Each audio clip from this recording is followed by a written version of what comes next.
Like photography, it's a relatively new art form and so defies any comparison with traditional Western art. It allows her to explore and assert her ethnicity. It's very close up and they look like stained glass. You don't know what the image is. And the voiceover is two Arab women speaking together in an animated voice. And you don't know, you can't make sense of it. And it takes a long time for you to realize what you're looking at. Sit back and just let it flow over your head. Now it feels like the house has lost its soul. I wish this bloody war would be over soon, so you and your sisters can return. And we'll all be together. I used a biographical material to construct the tape from mostly letters from my mother in Lebanon. And the letters were translated into English by me and read on a voiceover. So, if you like, the relationship of mother and daughter are trying to console you because you were very upset at the sight of the blood. And you were crying very hard.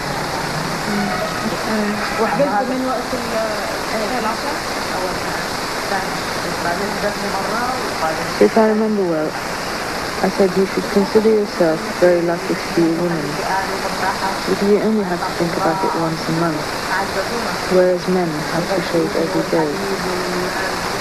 I'm also trying to go against the stereotype of what an Arab woman is or how she is seen. So here I am showing my mother as a mother, as a sexually active person who's talking openly about her sexuality, as someone who is giving advice to her daughter in a very open-minded way, which I feel like sometimes some of my English friends have said, oh, your mother is much more open than mine. So I wanted to deconstruct this idea of the Arab woman being a passive, sort of veiled woman who just stays at home and keeps her mouth shut.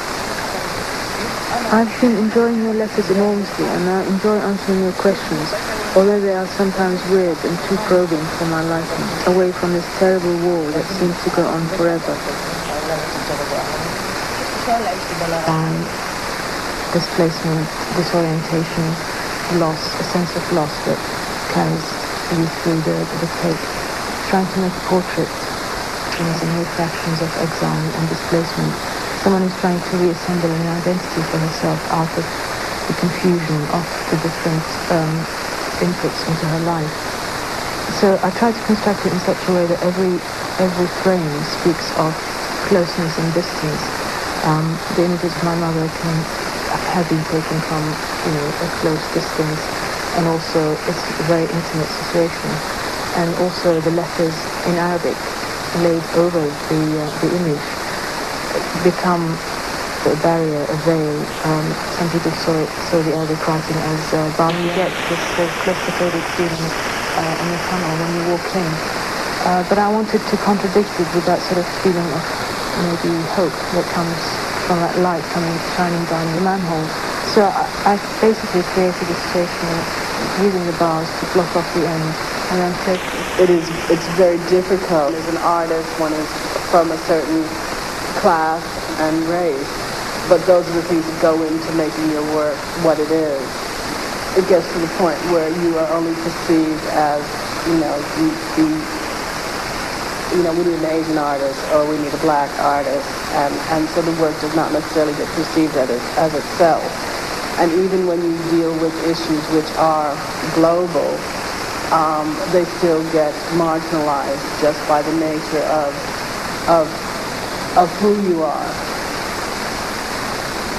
Women need to announce their sexuality and their culture if they're to widen the artistic agenda in the West, which is predominantly white and male. Perhaps then their position would no longer be marginal, but it might be regarded as one which gives access to a rich and varied experience. When work is taken for itself, with it being shown, with it being seen, and with a greater understanding, then there is hope. And if there isn't, then I think we have to keep on trying anyway.